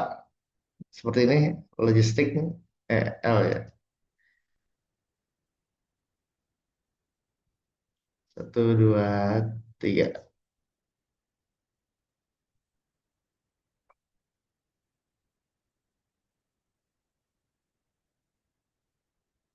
Ya, baik. Sudah. Oke, baik. Terima kasih Bapak Ibu semuanya. Pak Dokter Fikri, terima kasih. Kita akan berjumpa pada workshop seri selanjutnya. Insya Allah di antara 1 bulan atau 2 bulan ke depan. Nanti akan kita informasikan lebih lanjut. Bapak Ibu semua anggota Asperindo di seluruh Indonesia, kami ucapkan terima kasih sebesar-besarnya telah hadir pada agenda ini. Kami akhiri. Assalamualaikum warahmatullahi wabarakatuh. Salam sehat selalu. Ya, makasih Bapak Ibu.